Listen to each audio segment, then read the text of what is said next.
It was just an ordinary weekday afternoon. The kind where nothing really happens.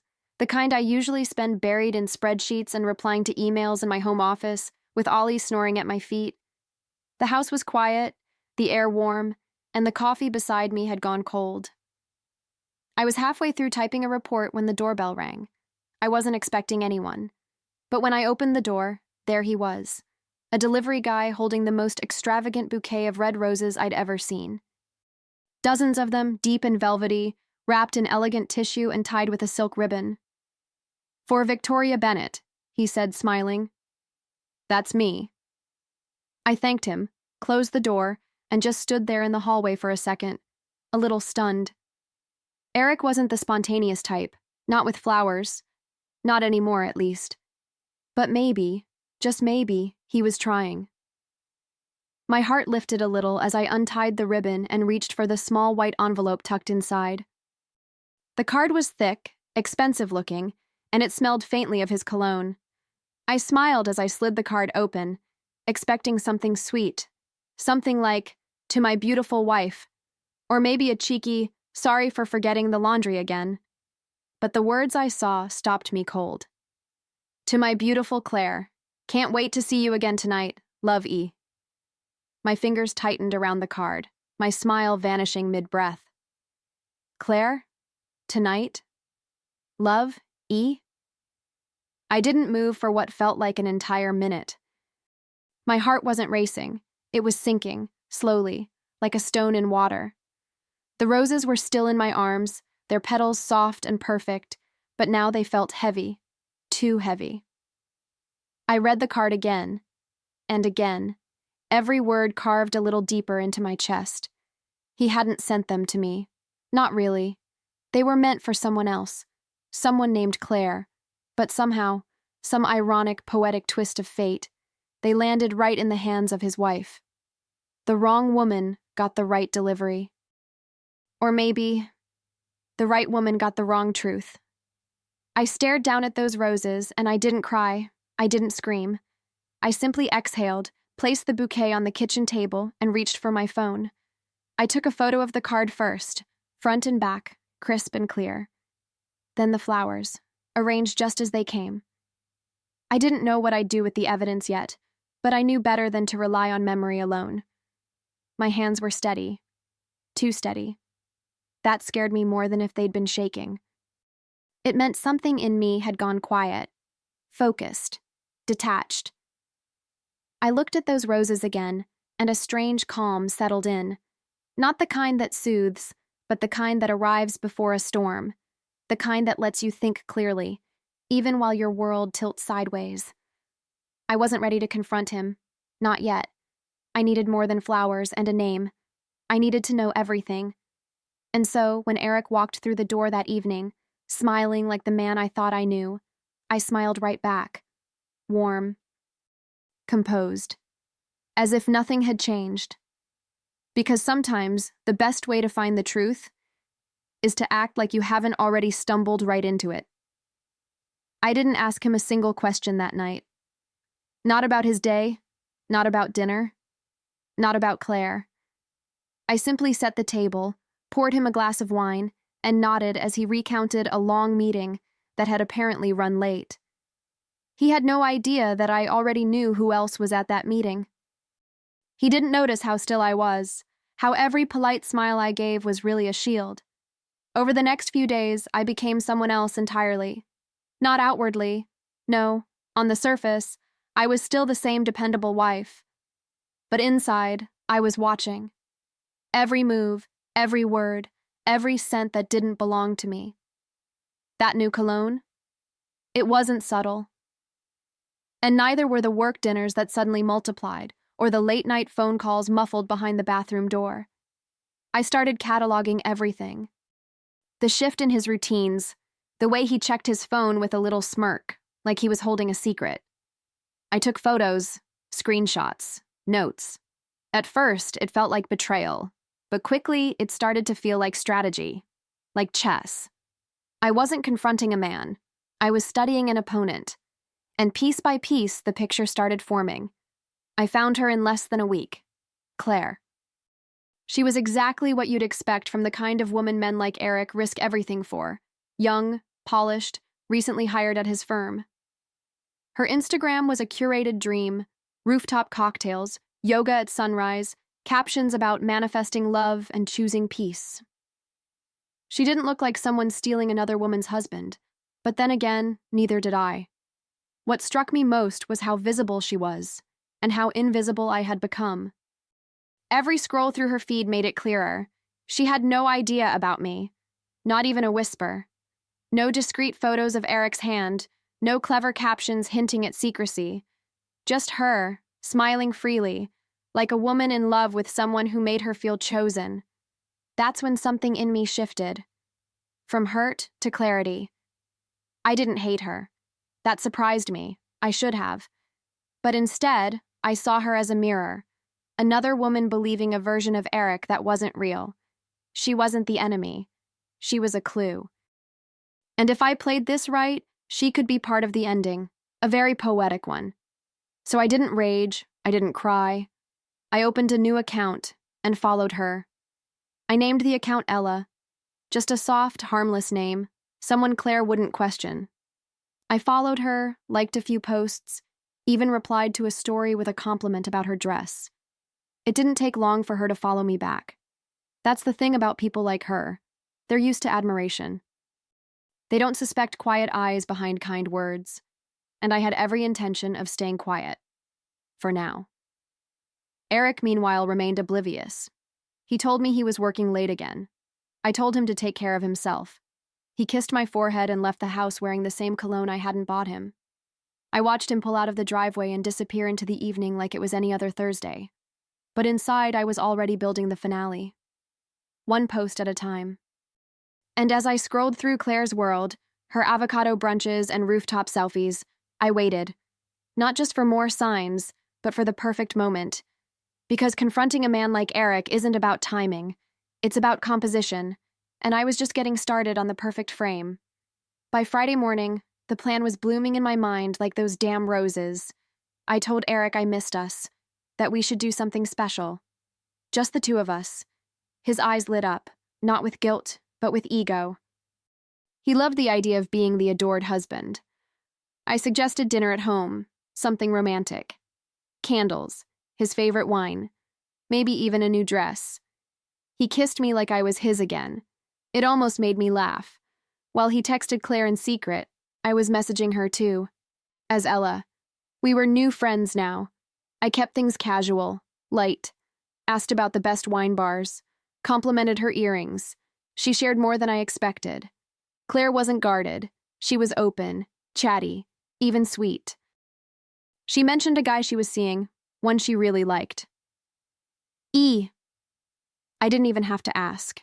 The irony settled over me like a silk sheet, smooth, suffocating. She thought she was falling in love. She didn't know she was part of a lie that wore a wedding band, but I didn't blame her, not yet. Because if what she said was true, if she really didn't know, then maybe she deserved something more than just the truth. Maybe she deserved the kind of clarity only a carefully lit fuse could provide. Claire mentioned she hadn't been to Eric's place yet. He travels a lot, she'd said, followed by a sad face emoji. I almost responded with a laugh, but I didn't. Instead, I asked where they usually met, and that's when she let it slip. His hotel of choice near the office. Room service, jazz music, dim lights. She thought it was romantic. I knew it was strategy, a safe distance from the life he was hiding. I started gathering the pieces, not just digital ones, but tangible. Receipts, screenshots, hotel confirmations. His lies were everywhere, like breadcrumbs dropped by a man too arrogant to imagine being followed. And while he slept beside me each night, I sat in the dim light of our kitchen with a notebook full of timelines. Claire's messages, his calendar, my gut, all aligning into one perfect window. Meanwhile, I rehearsed the dinner in my head. The menu, the wine, the timing.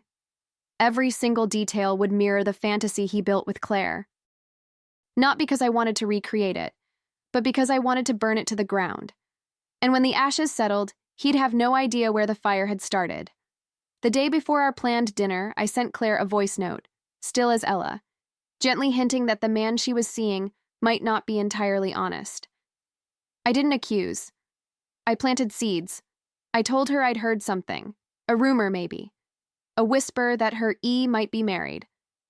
Her reply came an hour later. No way. He's not like that, she wrote. But the next morning, her tone shifted. Can we talk? She asked. I told her I'd explain everything, and I did, carefully, kindly, with no venom, just facts and proof. I sent her a blurred photo of the card from the flowers. I even recorded a voice memo, letting her hear the emotion in my voice. It wasn't rage, it was resignation. She didn't block me, she didn't defend him. She only said, "Thank you, I didn't know." That's when I knew. Claire wasn't the problem. She was part of the solution. She wouldn't be at the dinner, of course, but her presence would be there. In the card, in the voice note, in the look on Eric's face when he realized he'd been seen by both women. And when that moment came, I wanted it to cut deeper than any confrontation ever could. Saturday arrived dressed in calm. The house was spotless, the table set for two, candles flickering like they'd forgotten who we were. I wore red, not for seduction, but symbolism. A mirror to the roses he'd sent, to the love he thought he could split between two women. Eric walked through the door with that lazy confidence he wore so well. He kissed my cheek, complimented the setup, poured himself a drink like it was just another night. He didn't know what he was walking into. Not yet.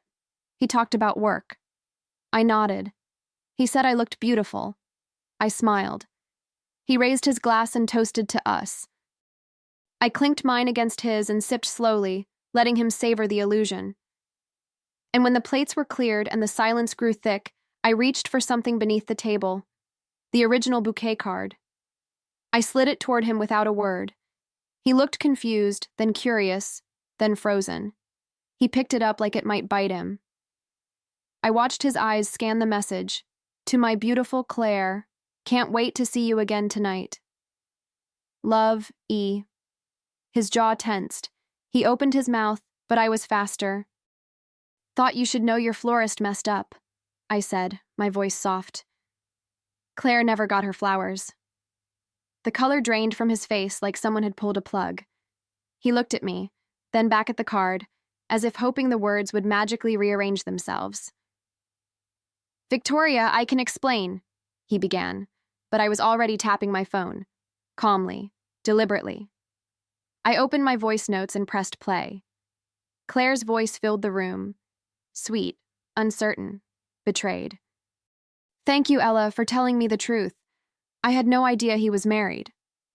Eric flinched. It was the first honest reaction I'd seen in weeks.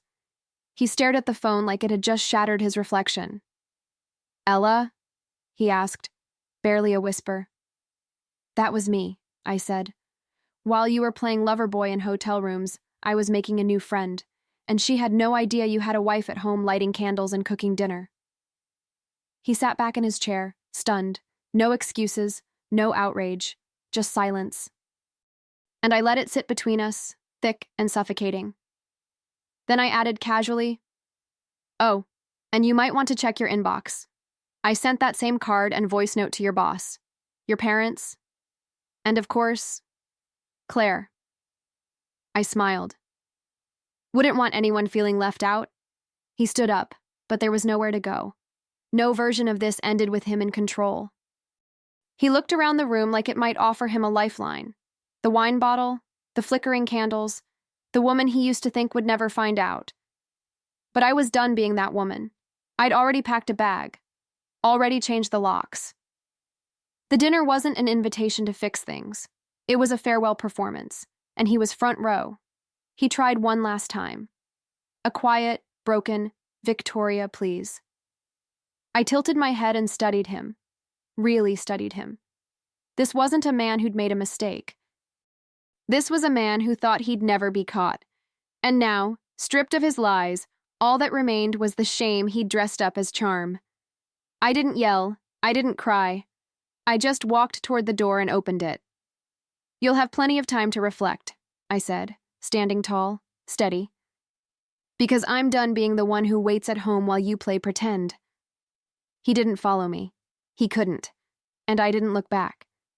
Because what waited on the other side of that door was mine to bloom. It didn't take long for the fallout to reach him.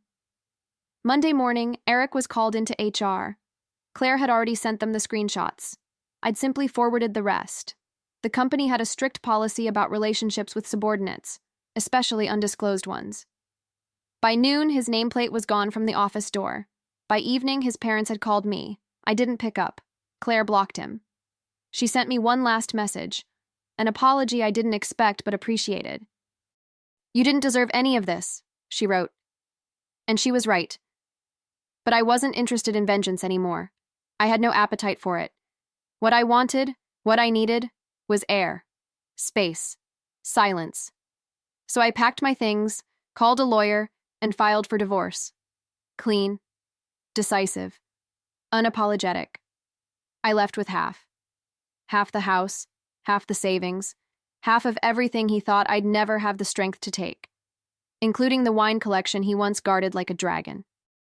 And the vacation home we barely used, because he was always too busy. Turns out he had other plans. Now I did too. And they didn't include dragging a broken man behind me like dead weight. I moved into a smaller place, something cozy, sunlit, with hardwood floors and a balcony that caught the afternoon breeze. I bought fresh flowers every Sunday, always arranging them myself, never red roses. That scent didn't belong in my home anymore. Ollie adjusted quickly, curling up in new corners, sensing the peace I hadn't realized we'd both been missing. I started filling my days with things I used to love before I shrank myself into wife. Mornings at the cafe with my journal, long walks without checking my phone, dinners with old friends who didn't ask questions, just poured wine and listened. I wasn't trying to rebuild the past. I was learning how to bloom in the quiet that followed the storm, how to trust the soil again. Then, one afternoon, a delivery arrived. No doorbell, just a soft knock, a quiet moment. I opened the door to find another bouquet. This one was different. Mixed flowers, bright, joyful. And the card was handwritten, addressed properly, in full. To Victoria, I've admired you from afar. Would love the chance to take you to dinner. No initials, no secrets, just a simple offer. I stood there holding the flowers, the breeze lifting the card ever so slightly. I didn't cry.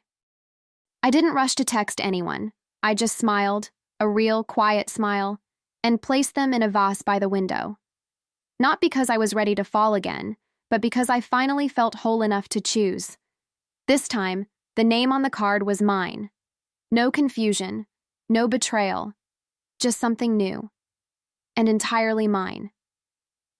I thought about everything Eric had cost me, the trust, the time, the version of myself I'd nearly lost. But then I thought about what I'd gained, clarity, strength, a sense of self I didn't know I'd buried beneath dinner reservations and polite silence. He sent roses to the wrong woman. I just returned the favor, with thorns. And just like that, the chapter closed. Not with a scream or a slam, but with a woman, standing tall in her own living room, arranging fresh flowers that finally belonged.